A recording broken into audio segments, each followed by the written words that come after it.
Salut tout le monde, j'espère que vous allez bien. On est parti les amis pour la vidéo du jour. On a un petit programme très intéressant. On a notamment deux grosses informations aujourd'hui les amis. J'ai attendu le plus possible pour vous sortir des informations qui viennent directement de l'entraînement. L'entraînement qui avait lieu à 11 heures du matin. À l'heure où je tourne la vidéo les amis, il est midi. Malheureusement, aucune information n'est sortie pour le moment. Elles vont certainement sortir dans les prochaines minutes, dans les prochaines heures. Mais voilà, je ne voulais pas non plus attendre trop longtemps. Donc on parlera évidemment des présences à l'entraînement demain parce que voilà, je ne peux pas vous donner d'informations aujourd'hui. Mais on a quand même deux informations très importantes aujourd'hui. On va démarrer premièrement les amis avec la une du quotidien AS qui titre Renovado pour Vinicius Junior. Le contrat de Vinicius Junior aurait déjà été prolongé. C'est le quotidien AS qui l'affirme jusqu'en 2027. C'est As qui nous affirme tout cela. Maintenant les amis, il faut préciser que ce n'est pas officiel, mais selon le quotidien As, c'est fait, c'est déjà signé. Il ne manque plus que l'officialisation du club merengue qui devrait arriver peut-être dans les prochains jours, dans les prochaines semaines. On jette un coup d'œil aussi les amis justement par rapport à cette prolongation de contrat de Vinicius Junior qui semble actée, il ne manque plus que l'officialisation. Et bien juste à côté de moi vous avez donc les salaires des joueurs merengue cette saison avec la mise à jour. Vinicius qui avec son nouveau salaire deviendrait le cinquième joueur le mieux payé du Real Madrid avec à peu près 20 millions d'euros par an évidemment. Et comme vous pouvez le constater sur ce classement les amis, c'est toujours Eden Hazard qui est numéro 1. 31 millions d'euros annuels pour Eden, pour un joueur qui ne joue quasiment jamais. C'est fou les amis. Donc c'est encore une fois quelque chose aussi pour montrer que parfois tu fais des erreurs. Quand on voit le salaire d'Eden, le salaire surtout aussi de Mariano Diaz, c'est un salaire très important, 7 500 000 pour un joueur qui ne joue jamais les amis. Évidemment que ça sera deux dossiers très importants du mercato estival l'année prochaine, le départ de Mariano et le départ aussi d'Eden Hazard pour libérer tout simplement encore de la masse salariale. Et ça sera très positif pour les merengues dans l'optique de nouvelles recrues l'été prochain, de joueurs qui prennent quasiment 40 millions annuels, qui ne jouent jamais. C'est quelque chose évidemment de compliqué à gérer économiquement. Vous pouvez faire un petit arrêt sur image évidemment les amis pour découvrir un petit peu le salaire des merengues. Ensuite on enchaîne les amis avec quelques déclats de Vinicius qui a été interrogé notamment par Goal Espagne aussi, mais aussi par le quotidien anglais Sport Bible, en ce qui concerne son avenir. Où est-ce que Vinicius se voit dans 5 ans? Il nous dit à Madrid. Je veux continuer à jouer ici pendant longtemps. C'est valable pour moi et le reste des jeunes, Camavinga, Rodrigo, Fede, Tchouaméni ou encore Eder Militao. On a déjà une très bonne équipe et elle sera encore bien meilleure dans 3 ou 4 ans. Vinicius, on le sait les amis, est un diamant du Real Madrid, une perle du Real Madrid et il veut s'inscrire dans la durée du côté du club merengue. C'est déjà un joueur très important à son jeune âge. Il est évident que dans quelques années, ça sera peut-être même le leader de ce Real Madrid. Autre déclat de Vini qui nous dit: je suis très heureux ici à Madrid et je pense jouer tout simplement jusqu'à la fin de ma carrière au Real Madrid. Après, évidemment, changer de championnat, tenter quelque chose de nouveau peut être quelque chose de très intéressant. Et je pense que la Première Ligue est un championnat qui attire tous les joueurs. Voilà ce qu'il dit. Lui, il se voit terminer sa carrière du côté du Real Madrid. Après, les amis, on pouvait penser la même chose certainement de Casemiro. Tout peut évoluer, il peut avoir aussi envie d'un nouveau challenge, il ne le cache pas, il y a aussi par exemple un intérêt de la Première Ligue, mais bon, c'est pas pour maintenant, mais il peut très bien aussi terminer sa carrière au Real, ça peut se passer comme ça.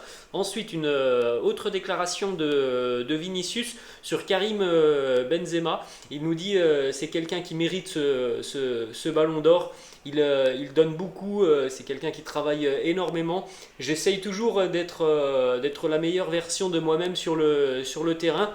Si à l'avenir je peux être le meilleur au monde, eh bien tout dépendra de ma saison et surtout du rendement du collectif. On continue cette fois-ci les amis avec la une du quotidien Marca qui fait sa une sur la pépite brésilienne Hendrick dont on a parlé hier. Hier les amis, on annonçait qu'on attendait le oui de Florentino Pérez pour lancer l'opération. Visiblement, d'après le quotidien Marca, le oui de Florentino est tombé. Voilà la une.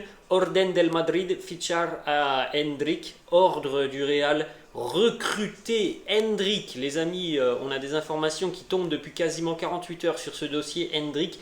À l'heure actuelle, même si on le sait, tous les grands clubs européens sont sur le dossier, il y a deux clubs qui sont entrés vraiment dans cette lutte pour la jeune pépite brésilienne. Bataille entre le Paris Saint-Germain et le Real Madrid pour le jeune Hendrick. Dès que le Real Madrid a entendu parler de l'intérêt du Paris Saint-Germain pour le jeune Hendrick et surtout de visiblement cette première offre du PSG qui aurait déjà transmis 20 millions d'euros au club brésilien, le Real a tout de suite enclenché la vitesse supérieure pour ne laisser aucun espoir à ses concurrents. Le Real, les amis, va proposer visiblement dans les tout prochains jours une première offre formelle auprès du club brésilien de Palmeiras. Alors les amis, le PSG a visiblement transmis une offre de 20 millions d'euros. Le club brésilien demande entre 40 et 50 millions d'euros. Donc on verra, on en saura certainement plus peut-être la semaine prochaine, peut-être dans quelques semaines, on ne sait pas, mais il semblerait que le Real va bel et bien transmettre une première offre officielle pour le jeune espoir brésilien, parce que les Merengues savent très bien qu'on ne peut pas attendre sur ce genre de dossier, que le PSG avait transmis quelque chose, donc il faut que le Real réponde. Le quotidien Marca nous annonce aussi que visiblement Hendrick serait assez favorable à une arrivée du côté de Madrid. Il a comme idole Ronaldo, il a aussi une grande estime pour Vinicius Junior. Ses parents l'année passée sont venus à Madrid, il a pu visiter les installations, il a pu visiter le Bernabéu, Valdebebas. Les scouts du Real Madrid sont déjà venus 2 fois cette saison pour le superviser. Ils ont fait passer le message à Florentino Pérez, on ne peut pas le rater, c'est un crack. C'est pour ça qu'il y a une grosse accélération dans ce dossier Hendrick depuis quelques jours maintenant. On continue les amis cette fois-ci avec 2 déclarations de Toni Kroos qui nous parle de son coéquipier Fede Valverde. Toni Kroos qui nous dit « Je suis un très grand fan de Fede ». Il gagne de plus en plus en confiance. S'il reste sur cette voie, il sera un joueur de classe mondiale pour la prochaine décennie au Real Madrid. Valverde est très rapide avec le ballon, il a de superbes passes, il a de très bonnes idées, ses tirs ont toujours été incroyables et maintenant il se met à marquer les buts. Il peut aussi jouer en tant qu'ailier mais aussi au milieu de terrain, c'est quelqu'un de polyvalent. Voilà, je pense qu'on est tous assez d'accord par rapport aux déclarations de Toni Kroos. On a en Fede Valverde un joueur qui a beaucoup mûri, a beaucoup progressé, est en train d'atteindre un niveau vraiment très très intéressant. C'est un joueur sur lequel on peut miser pendant encore de nombreuses années parce qu'il est très jeune, Fede, parce qu'il a déjà un apport indéniable, parce qu'il a un état d'esprit irréprochable. Voilà, il y a vraiment beaucoup de positifs à ressortir de l'évolution de Fede Valverde. On enchaîne les amis avec quelques petites informations, notamment le petit troll de Eduardo Camavinga et surtout d'Aurélien Tchouaméni envers leur coéquipier du Barça, Jules Koundé. C'était lors d'une interview, il y a eu cette question. Jules qui joue désormais du côté de Barcelone et vous deux, vous jouez du côté du Real. Vous vous êtes rencontrés très récemment lors du Classico et on a Aurélien Tchouaméni qui nous dit oui, on les a écrasés, et Camavinga qui reprend j'allais le dire, voilà, le petit message évidemment entre des joueurs qui se connaissent très très bien, qui sont issus de la même génération quasiment, mais qui sont adversaires lors de ces Real Barça, et ce sont des joueurs évidemment qui ont des chances de se retrouver avec les Bleus lors du mondial. On termine maintenant les amis avec 2 informations. Premièrement, La Super Coupe d'Espagne se jouera, comme la saison passée d'ailleurs, en Arabie Saoudite au mois de janvier. Du 11 au 15 janvier, les 4 clubs, on rappelle, hein, le Real, le Barça, Valence et le Betis Séville. On rappelle hein, que l'année passée, le Real avait remporté cette Super Coupe d'Espagne. Et on termine les amis avec un petit leaked qui est sorti ce matin. Voilà vraisemblablement le maillot d'entraînement du Real Madrid qui sera porté sur la seconde partie de saison, donc à partir du mois de janvier.